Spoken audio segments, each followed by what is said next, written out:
KF7TXD, KF7TXE. KF7TXD, go ahead. I'm leaving the ranch heading for the border right now for a check, routine check. Okay, keep me posted, be careful. Copy that, will do. KF7TXE clear.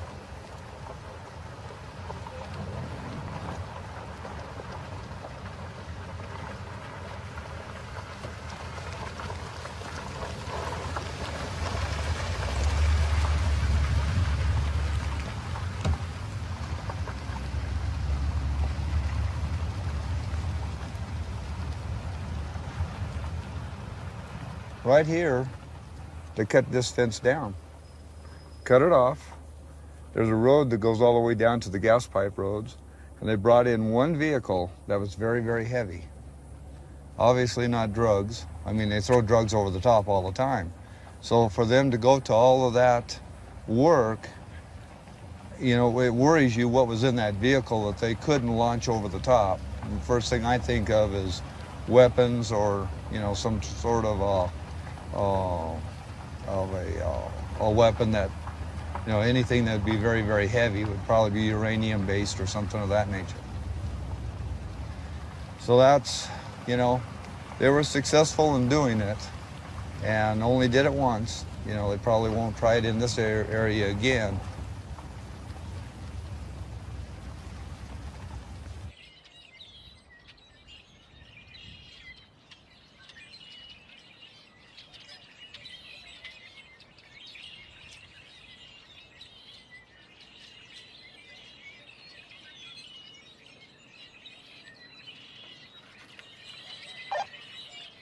The connections are tight. If it's still distorted, then it's a power supply. It seemed to get a little better. It's actually a lot better, but there's still a little bit of movement through there, but it is better. Okay, good. I'm going to anchor down the wire. Is it level? Is it sitting level and looking at the back of the Jeep right now?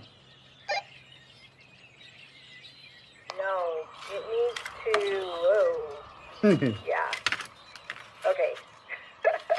There. That's much better right there. Okay. Is it clear? Yeah.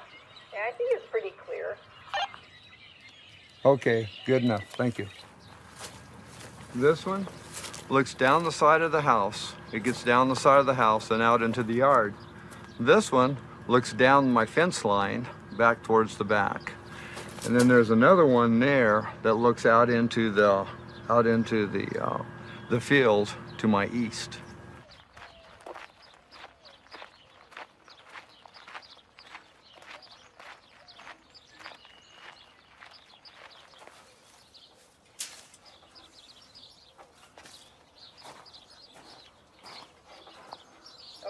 Okay, the camera that is looking across the porch, you see it? Yep, it looks good. Clarabelle looks good. Clarabelle, do you look good on camera? She agrees. She looks good on camera. Don't you, girl? The dog and the cat don't realize they're on camera, and the dog hates the cat whenever we're around, but whenever we're not around, they're the best of friends. Oh, you and the cat. Oh. You got it?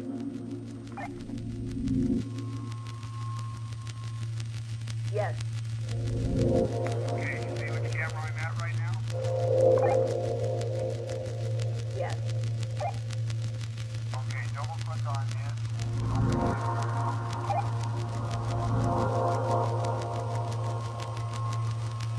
Yeah. I think it's pretty clear.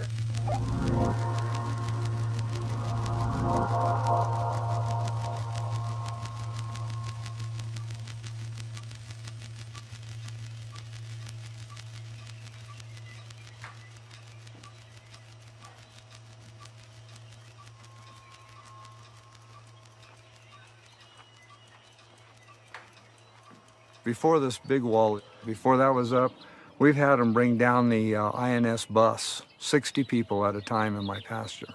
60 people wandering around. and they themselves were only illegal, just the standard illegal. They weren't up to no good. They wanted to get over here for a better job, which doesn't exist. They're just told that. That's a myth. But that's what they're here for. They don't mean us any harm. You know, I'm not scared of them, you know, like that. But 60 people, they leave a lot of garbage. They have to change their clothes. They have to get out of the clothes that they came over the border with. They've got more clothes with them. Well, this is disgusting, and it's the truth. It's the truth, and it's a fact, and I don't know how people watching this will take it. I don't know if you will want to edit this out. It's because they smell. It's their smell. A group of them can walk right through here, and if I come through here in 5, 10, maybe even 15 minutes, I can still smell them, the lingering odor. They have to change that. You'll see an awful lot of perfumes. Axe is real popular. Axe body sprays, deodorants and things like that, an awful lot. So, so then you have, of course, then you have the Mexican national, they smell one way. Other than Mexicans, particularly Middle Easterns, because of their diet, smell just as bad, just as strong, but they're different. So you can pick up on they're other than Mexicans. They call them OTMs, and then or MEs, Middle Easterns. You have Mexican nationals, you have OTMs, and then you have MEs, and you can sure pick up on that smell. Like I say, it's kind of disgusting, but it is what it is. You know what we smell like to them? A hamburger. A lot of people in other countries will say Americans smell like hamburgers. Yeah.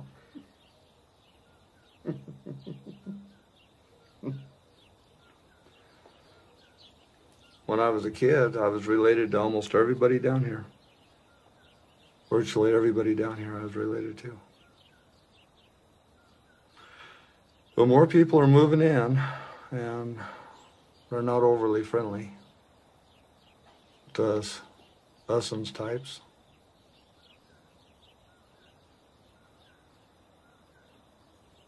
I wave at them and they look at me like, what's your problem?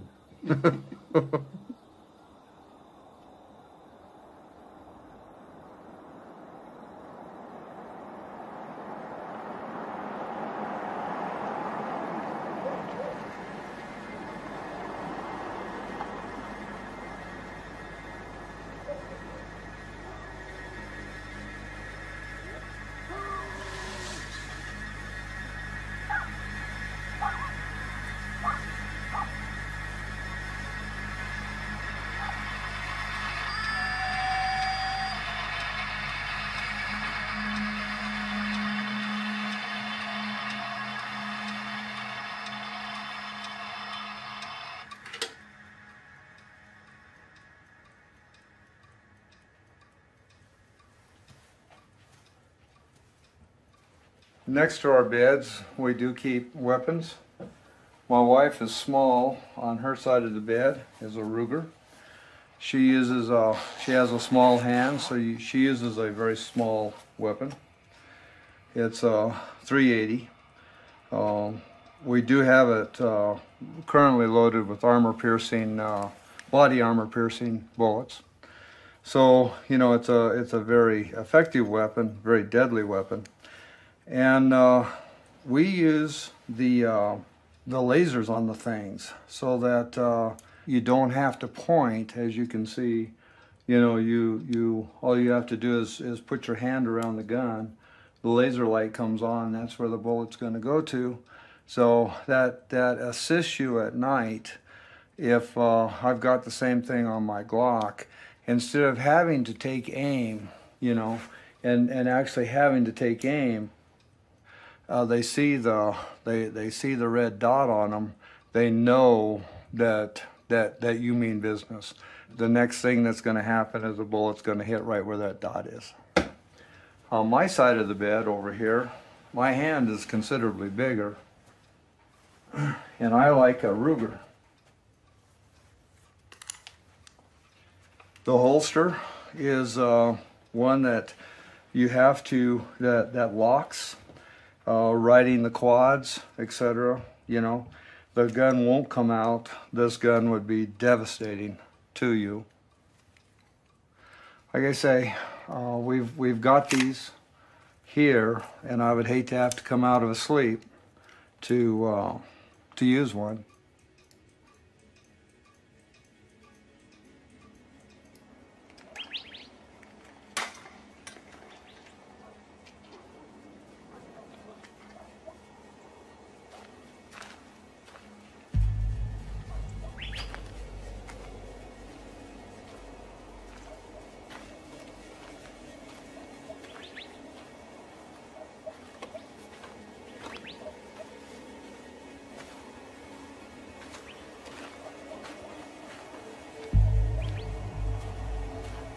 I don't live in fear, but you live aware.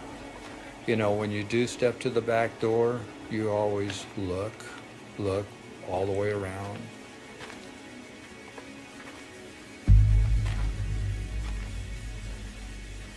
We seldom go outside without weapons. On my telephone, I have the FBI, Cochise County Sheriff's Department, NSA, Border Patrol, Bisbee Police Department. Everybody's on speed dial.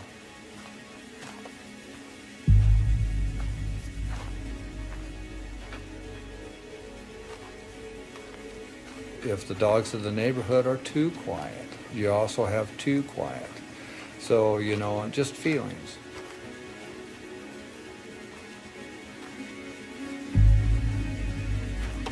It's not paranoia, it's just kind of a way of life.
I cut another group of, just cut a pair.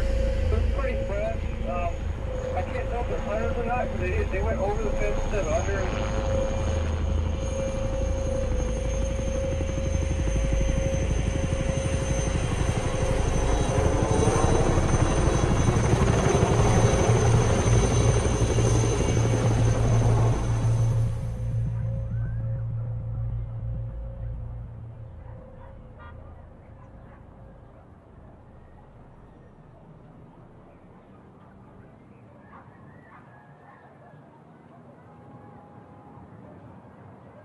If you're carrying an M16 rifle with a plastic stock and you make that plastic noise, there's nothing down in that canyon but an M16 rifle is going to make that noise.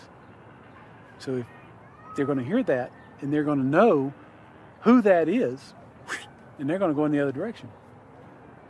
So there's a whole lot about equipment, about technique, about operations, about how you do things that are important for officer safety, because you want that person to not know where you're at any point in time.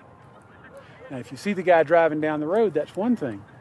But if he's out on foot where he's vulnerable, more vulnerable, don't want to disclose your location until you're close enough to touch him.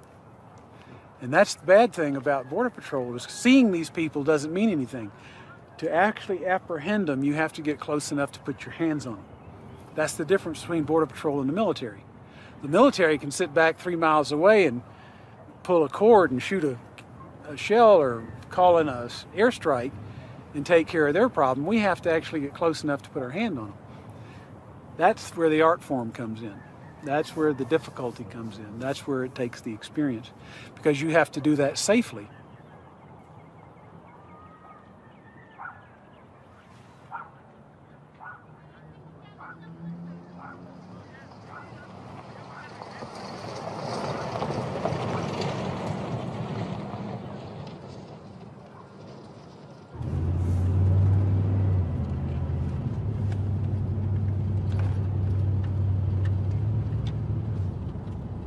There's a camera pole. Watch a camera pole right there on top of that hill.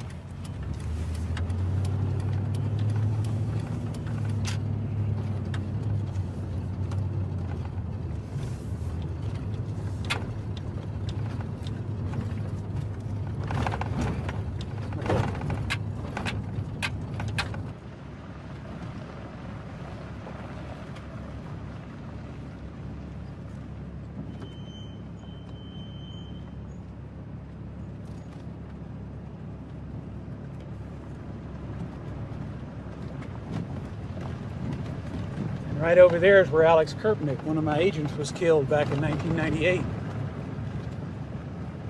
And shot right there by a drug smuggler. The bullet came out the back of his head.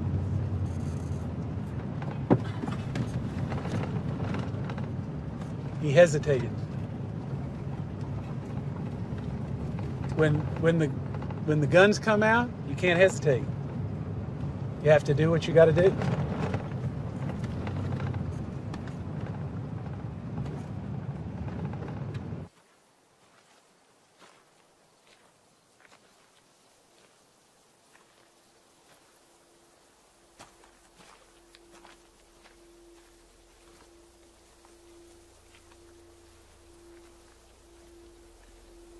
You've got all this country up in those mountains where nobody lives.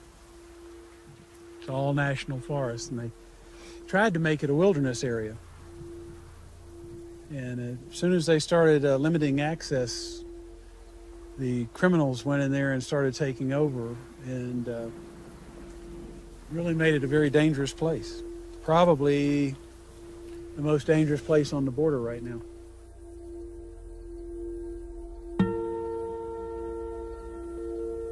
This is the border. This is what you've got to deal with right here. And you have to deal with it in the rain, the snow, the heat, at night, whatever happens.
30 years ago, there wasn't any problem because of the border.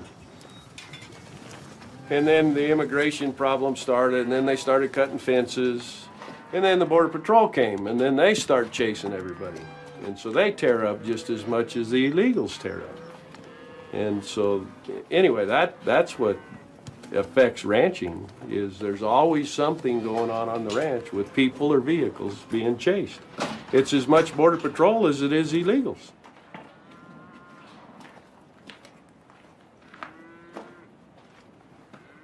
In the 80s, it started increasing. In the 90s, it goes from 10 or 20 a month to 20 a day. And then in the late 90s, it's a couple of hundred a day. And in the early 2000s, it's 200 or 300 a day. And then about in probably 2009, the big groups stopped. And then it'd be 2 or 3 or 4 or 5 maybe. But there was, they weren't, you could tell they're not a good class of people. And they didn't want to come work here. They're coming as criminals, and they're coming to Phoenix or wherever. And they're involved in the drugs and the cartel and smuggling people, and so then they're going back and forth. The illegal numbers is way down. We still got them, but the drugs is, 3 or 4 times a week that they're coming through. So you tell me, we got a 13-foot wall, we got a 10-foot wall, and they're driving trucks through them, and nobody can catch them. Got 4 cameras on the ranch. You've seen the big towers and all that. Nobody sees them, nobody knows about it, nobody catches them.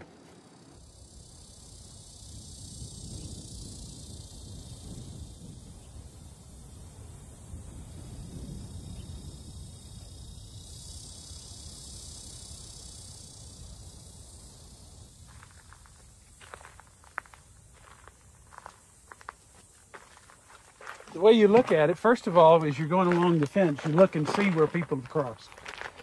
Then you look down here on the ground and see if the footprints are fresh. And you can see here where the fingerprints are on this side of the pole.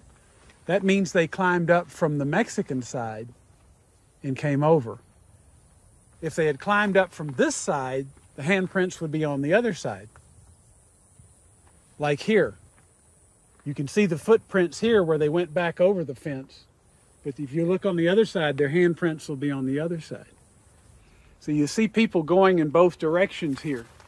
And what they do is they knock the rust off. But the way you tell how old it is by look at the footprints here where they come off of the fence.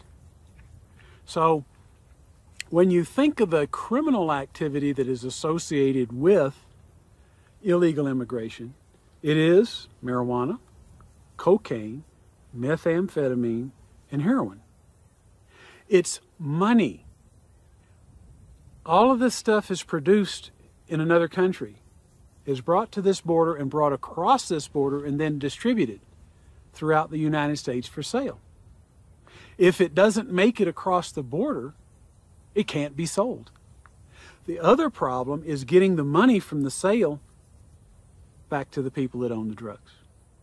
So there's a lot of money to be made inside the United States in that exchange, because it's very difficult to handle cash, and they don't accept anything but cash. So you have to have a corrupted institution or institutions inside the United States that allows that to happen at that level, in that magnitude, for that amount of money to be collected, distributed, condensed to where it's hidden in plain sight and go back to the people that own the drugs.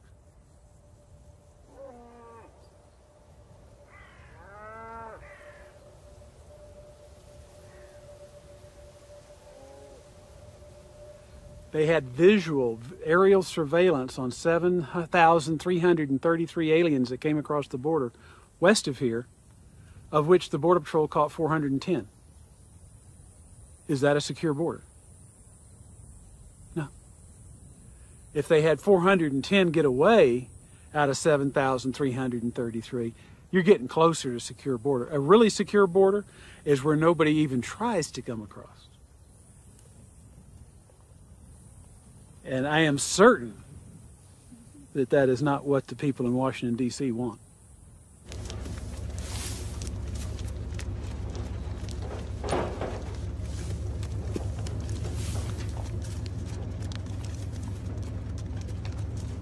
The people coming, whether it's Mexican, Guatemalan, anybody, Central America, they're coming here and they're working for half of what Americans work for. The corporations that hire them don't pay taxes.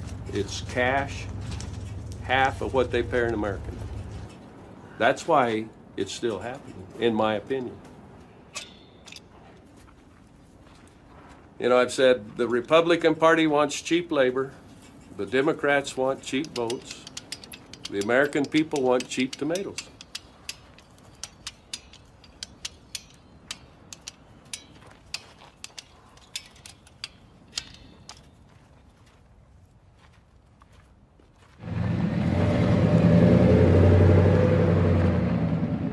Well, up until 1990, there was no road up here, and there was no street lights, no wall. It was a barbed wire fence for the boundary between the two countries. But this road didn't go all the way through. Our cows went right up to the boundary fence.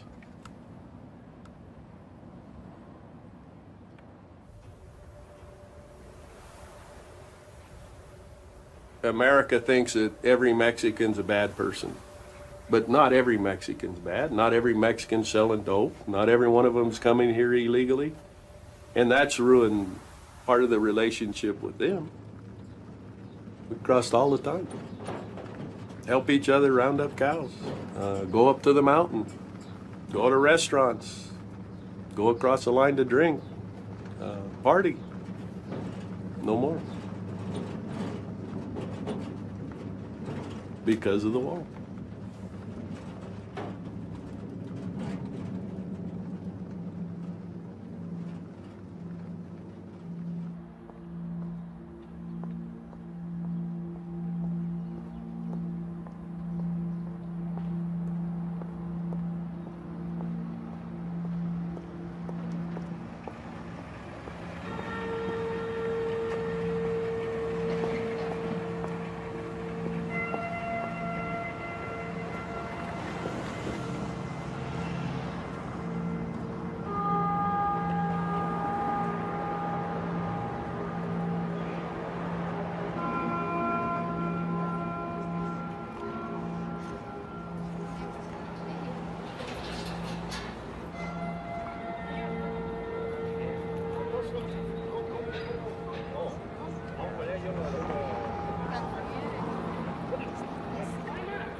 And it is very otherworldly. I mean, you see it in movies all the time that you think are just stupid, weird movies, but here you are, you live it.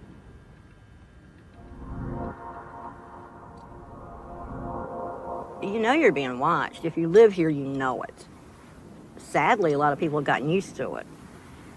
I don't think we should. And it's our right to be able to come out on public lands to camp and be private and be quiet and not be interfered with. But they'll sit in their cars, the Border Patrol sit up on the mountainside and watch you camping, and we'll watch them watching us, and you got the towers you know are always watching you. It's very creepy if you stop and think about it. It's like you're never really alone.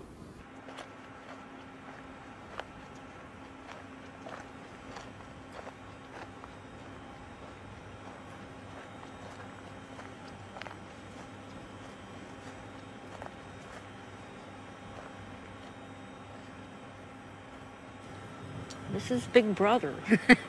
This is our backyard.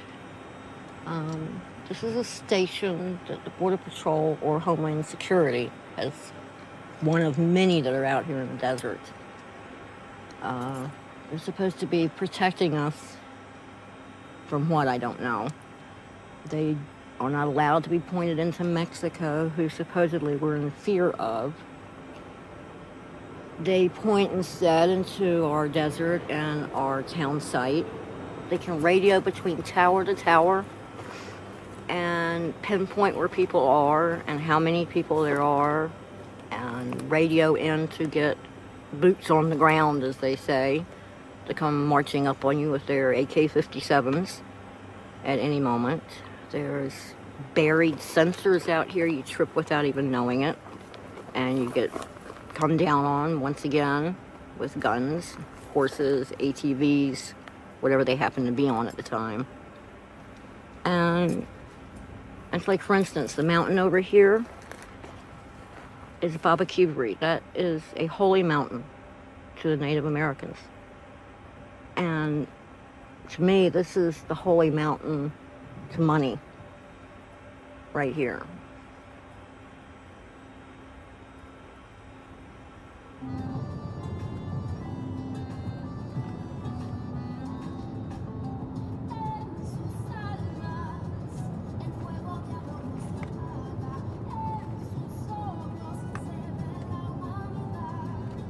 I think it would upset anybody that you live in the United States and you can't take a child to school without going through a border checkpoint daily. They'll pull you over to the side. They want to search your car. They want to search your trunk. They want to look under your car. They ask you where you're going, where you're coming from. And legally, the only thing they can ask you is, are you a U.S. citizen? But they don't stop there. It's a daily thing. And these poor kids, they go to school in a militarized zone.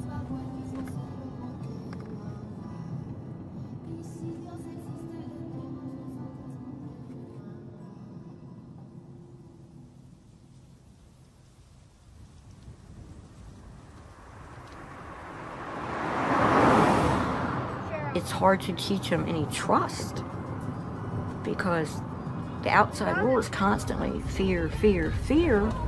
How does a child learn love and trust and humanity from that? Let's get you around to the side, okay?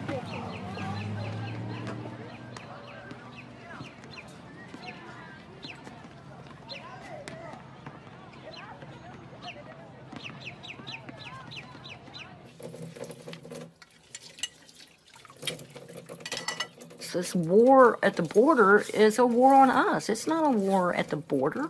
They've locked us down in this country, and they're locking us down harder and harder all the time. But it hit this country to a point where our government was able to take our rights away from us under the guise of protecting us.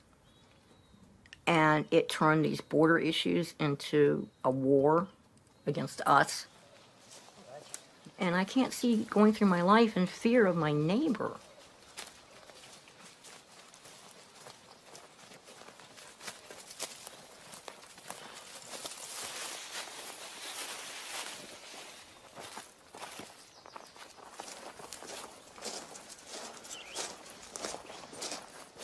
Hola, somos amigos. Tenemos agua, comida. Ayúdale.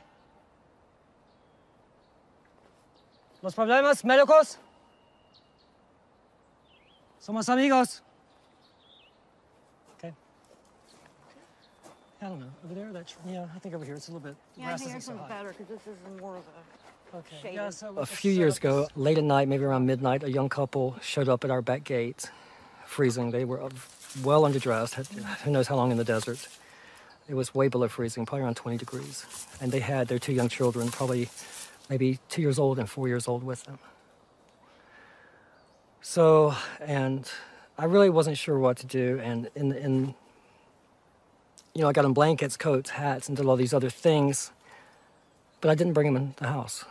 And even at that point, I wasn't real clear on the legal aspects of helping people that were, you know, traveling through the area.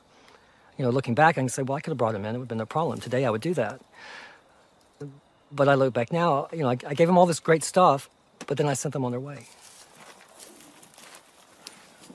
Morally, I knew at that point that's what I should have done. And it shouldn't have mattered. You know, what was wrong with me? I can do better than that.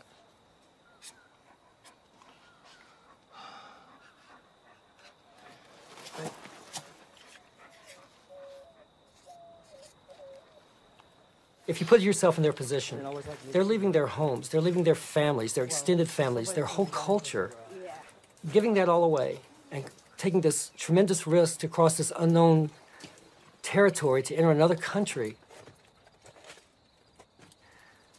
And you think they'd do that on a whim? I mean, this must be the most difficult decision they ever make in their lives. When people speak of this lightly and act as if these people are somehow invading this country on some sort of, you know, oh, well, you know what, let's just take off and go to the United States today. You know, put yourself in their position. You know, how would you feel?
It's been, gosh, probably about 5 years ago now. Gina and her husband, Junior, were at home with one of their daughters, Brisania, and they had finished dinner and gone to bed, and they heard somebody pounding on the door, and Junior came to the door, and it was the first people he saw were two men saying that they were Border Patrol. And they were wearing uniforms like Border Patrol and had their sidearms on. Said they were in hot pursuit of some illegals, like they like to say. And they needed to come in and search the house. And Junior got to looking at them, and he saw one of the guns was electrical tape wrapped on the handle. He said, well, that's kind of a funny gun for Border Patrol to be carrying around. And they pulled the guns out and they shot him. And his daughter was standing right there. Briseña, she was 9. And she started crying, and I told her to shut up. And, of course, she just saw you shoot her father, you know. So they shot her in the face and killed her.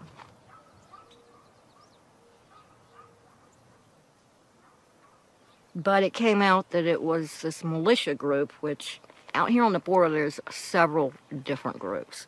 But they're all militia-type groups. They wear uniforms to try and look like they're military, Border Patrol, whatever. They come out, you know, oh, we're going to protect our border and we're guarding the United States and we're wonderful, wonderful people. They always hassle the locals, give us a hard time, saying that we're just, you know, we're not good Americans because we're not guarding our border from these poor, destitute, starving people coming across.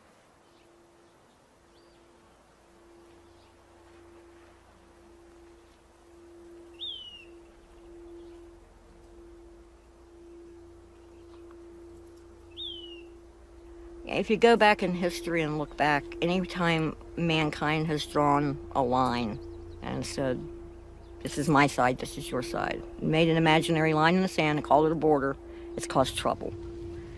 It still does to this day. To say this is my side and you can't cross, and this is your side and I can't cross, and it's all imaginary.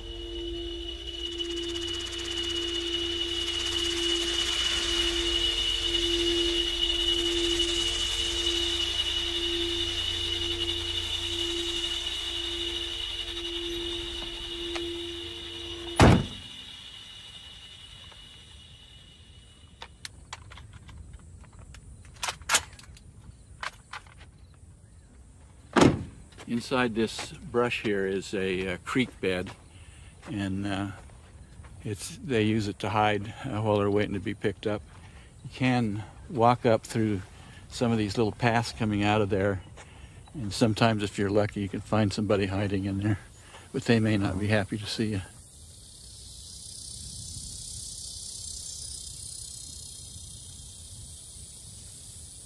The death rate here in the summertime is tremendous. I mean, it's in the thousands every year along the entire border.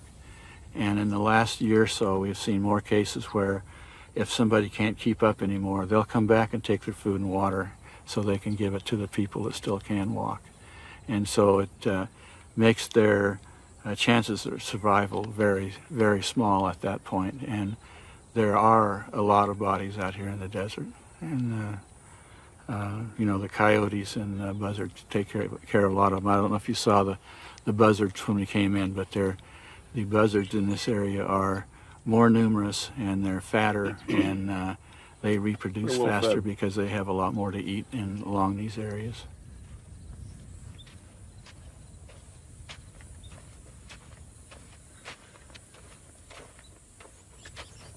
We're not kids anymore, you know. A lot of us are retired and we spend time in the desert, and sometimes we'll come out 3, 4, and 5 days and stay out here.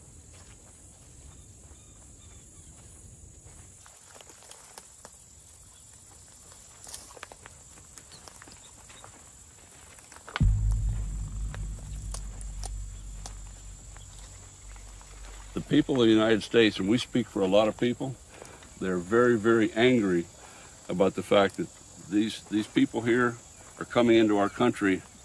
We have no idea who they are. We have no idea what their background is. And those people should be sent back.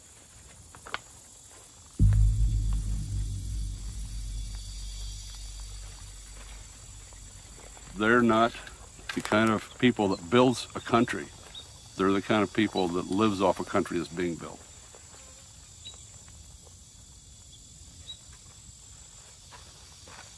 They're all over the United States.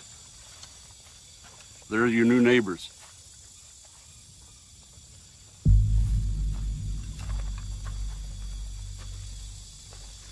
See some pretty fresh footprints here. They come down off of here.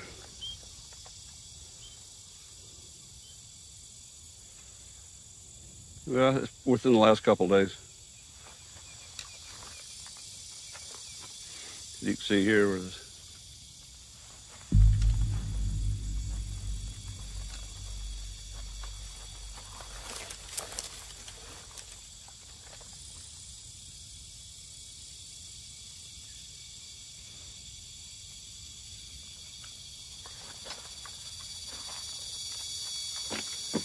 that's what they carry now, the black water bottles.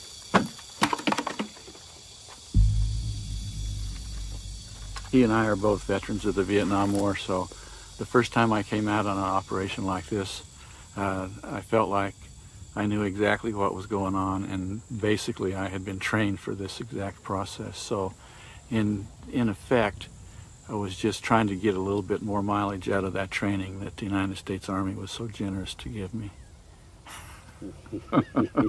So generous.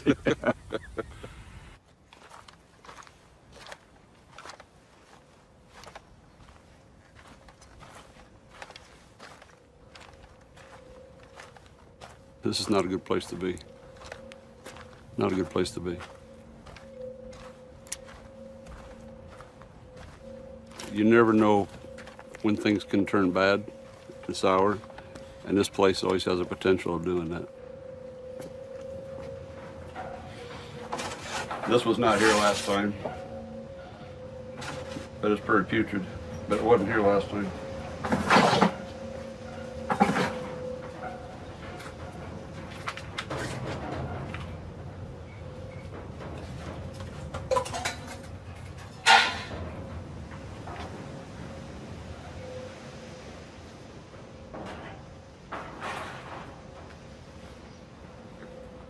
You can't go out in this desert in an area that's active with drug and illegals and be passive. You've got to be always on the alert, always ready.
Notice there's a double fence right here. And as we get out here, it becomes pretty small. Now, see how small the fence is here?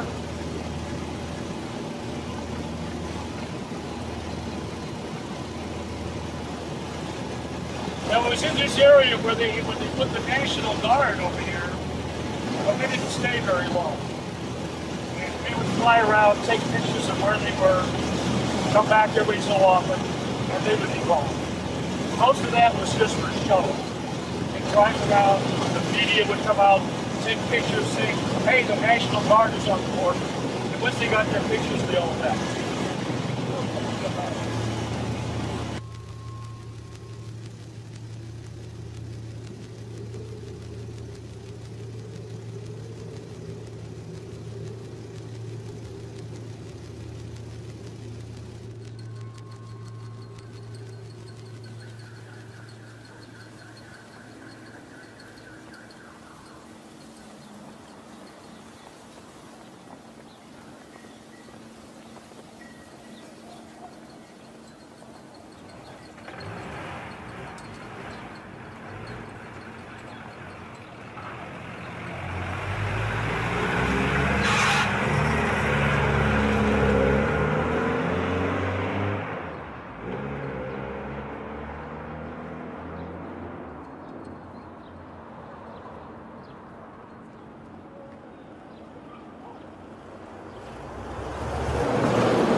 All right.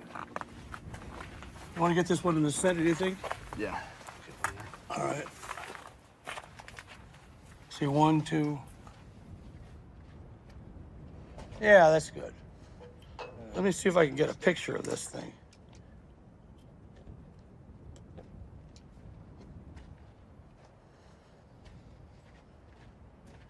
Hey, that's great. We'll put this up on the internet. That's pretty nice. It's not racist to say I want to protect my border. We don't know who's crossing the border. We don't know if they have bombs or they're murderers or anything else. That's why we have borders, to control that sort of thing. When they say the border is secure, that's insanity. It is out of control. So what we will do is fly over there, and then when we hear the report, we will know, and they give the location, we will fly right over it and take video of what was going on.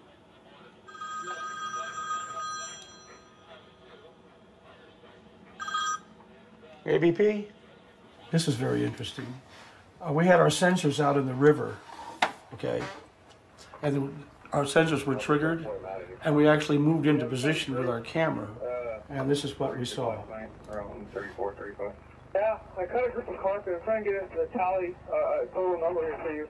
But you said no one cut this yesterday, correct? We're going to need an EMS, and the kid keep turn off on 86. Here's another one, where the guys, they're walking along, and they see us. Oh, what's that? Bunch of stupid gringos, right? So what? They don't know who we are. They don't know if we've got weapons. So what do? Do they turn around and run back? No. They keep going. Every time. They're not afraid of what might happen to them. Because we are very kind people, okay? We don't hurt anybody. So they know, and I've seen this over and over again. Now, if you were to do this in the Soviet Union, or if you were to be sneaking into Iraq or Iran, let's say, you would be frightened to death, wouldn't you? If you're sneaking into the United States, this is the way they behave. Because they know nothing bad is going to happen to them. We're very soft people, very kind people. And that is known by the people who come in here. They know that. They're not going to be hurt. We won't shoot them. We won't hurt them. So they're not afraid. And I think that's an interesting lesson, isn't it?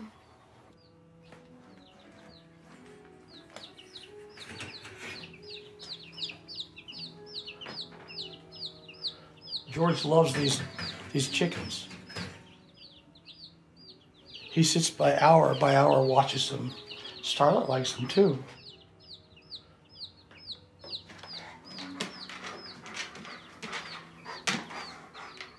If we didn't have this fence, if we didn't have a border, how many people do you think would come here from Bangladesh?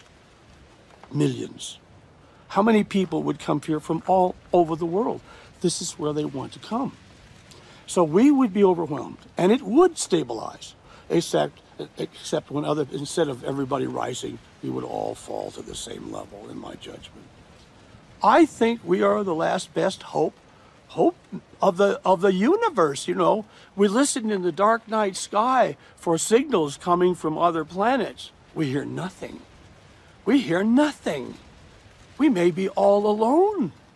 And if we're all alone, and this is the finest nation in the world in terms of freedoms and the principles upon which it built, am I standing here as the sole guy in the whole galaxy trying to save the future of the human race? Maybe I am. Wouldn't that be funny? That would be strange.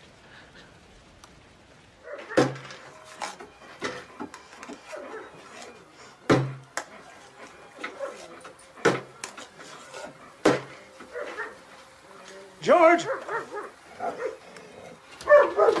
George, no dig! I got the rod! I got it!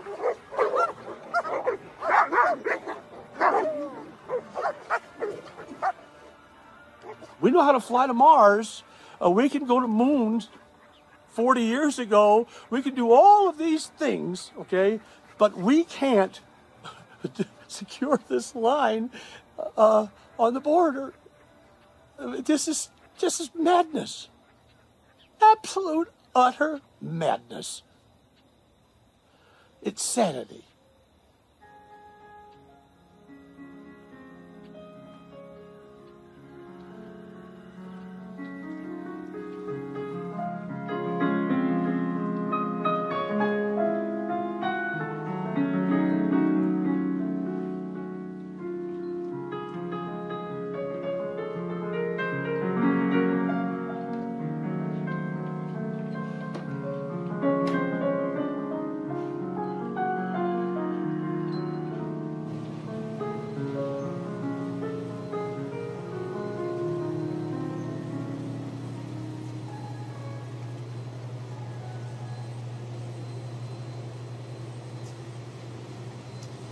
You can see almost all of these are migrant remains. So you can see that the number is 2013. That means calendar year 2013. And then our case number is 990. If we take another example down below, here we have 2013 case 750. And then they have Doe written on there. So you can say it's a John Doe if you know it's a male, or a Jane Doe if you know if it's a female, or if we haven't sorted it out yet, typically we'll just write Doe on there.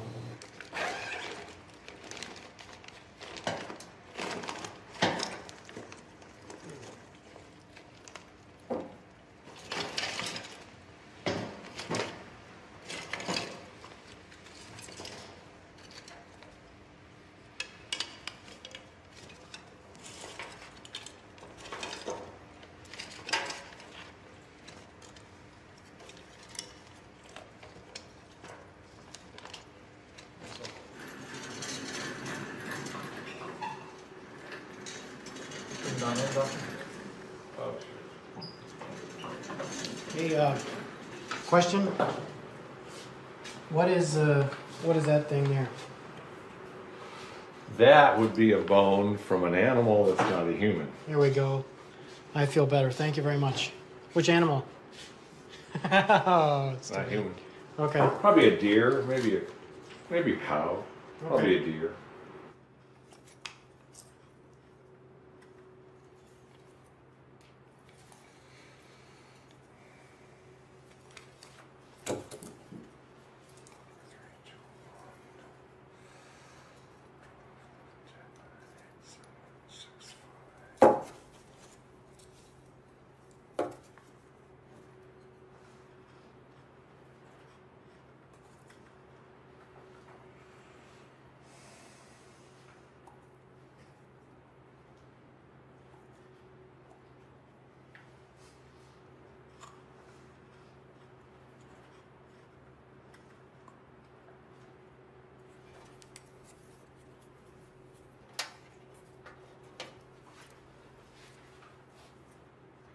Yeah, they're all puzzles, right? There's about 200 bones in the adult skeleton, and when they're broken, there's even more. We don't have them all. But it's a puzzle we've seen before. It's a very recognizable puzzle. It's got enough pieces, like a jigsaw puzzle. It's got enough pieces for us to get a real good idea of what he looked like in life.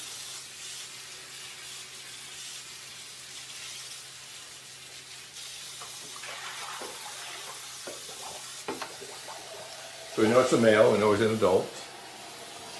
Been to a dentist. Lost some teeth.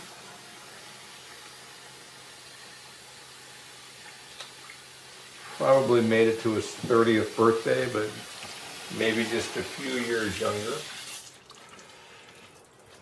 Looks to have some degree of Native American ancestry, so either American Indian or Hispanic. He's not exceptionally tall. I can tell from those two thigh bones.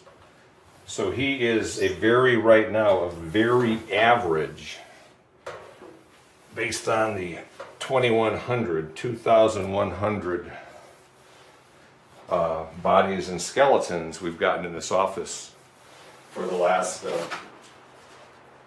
13 years, it would be very typical of hundreds and hundreds of young men, both identified and unidentified, that have come through this office in the last 13 years. Well, he's a person, you know. We all have mothers, fathers. Most of us have sisters, brothers. Some of us have children. He's got some of those same relatives. And those relatives haven't seen him probably for 1 or 2 years. And they probably don't know what happened to him. Unless they were with him when he died and they know he's dead, but his body was left in the desert, they don't know. So you compound the misery and agony in a family of not having that person there and not knowing if they're alive or dead or imprisoned or suffering, or even had their bodies been found yet. So that's why we do what we do.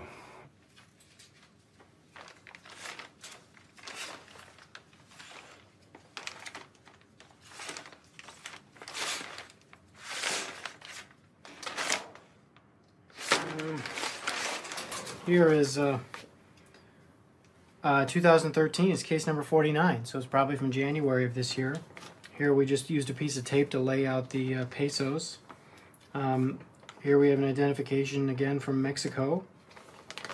Here's a photograph of a girl labeled 2006. I don't know if this is a sister or a daughter or a relative of some fashion. There was a cell phone in this pouch, and it looks like it was, this basically says RLS, which means released to MexCon, MX so it was released to the Mexican consulate. So for them to look for numbers to use for the cell phone.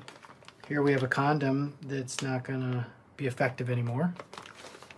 It's kind of fun to try to identify people. Not that you want to have to be in that position, but at least it's gratifying when you are able to identify someone.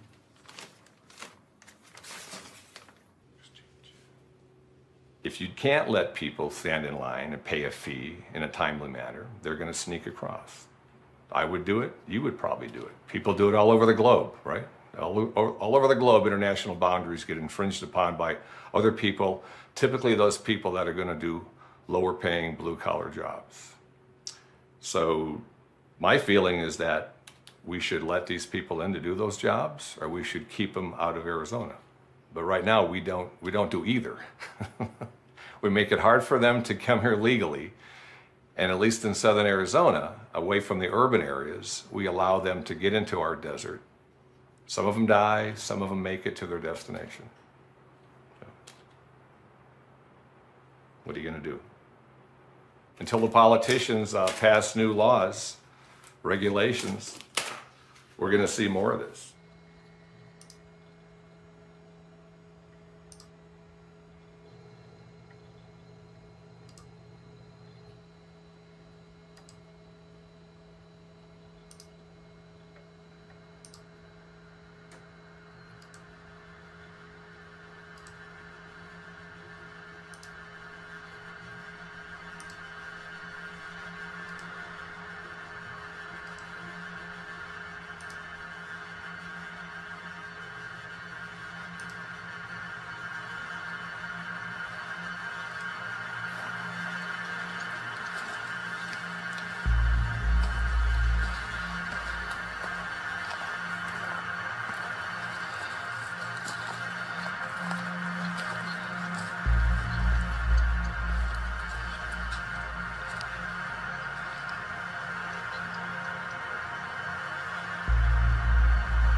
During the prayer, all are invited hold a form of identification in their hands.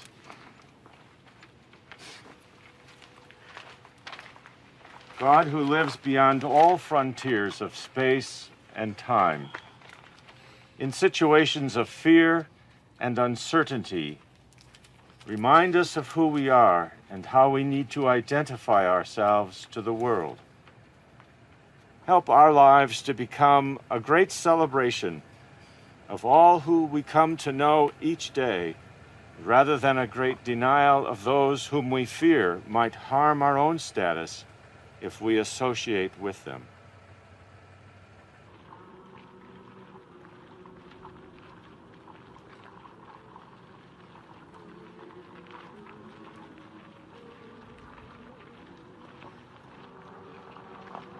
We gather at this border in the desert this morning to walk, stand, and pray.